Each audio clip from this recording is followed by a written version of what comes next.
I've only been forced to live in this particular place, Little Arabia, for over a year and a half now.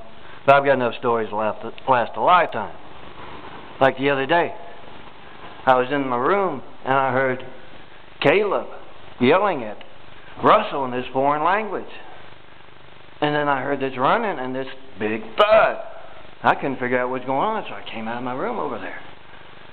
And Caleb had this megaphone, and he started talking in English when I came out. And I asked him, what's wrong, Caleb? And Caleb explained to me that he had Russell a great job lined up.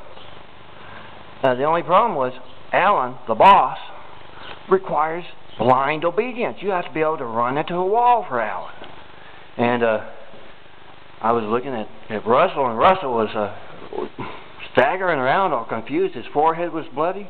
There was a kind of a indentation in the wall. They passed it up since then. Anyway, Caleb says, he has to be able to run into that wall for Alan. I said, oh, okay. He starts yelling at him with his megaphone again. He says, in English this time, he says, Russell, will you run into that wall for Alan? And Russell's okay, and he takes off running. I can't look. I kind of turn away. And I hear the running, and I don't hear a thud.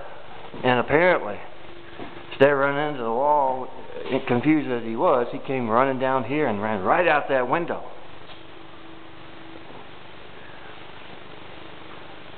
When I looked back, Caleb had the megaphone out, and he was yelling at him out there on the fire escape. He was saying, Russell, you imbecile, you can't even run into a wall.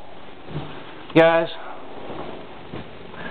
I don't know this Allen guy, but if he's a shrewd businessman, he's not going to hire anyone who's stupid enough to run into a wall for him. Why don't you look into Chris? I hear he's hiring, and he's a really nice guy. Oh, yeah. Tell Juan to come get his flash drive.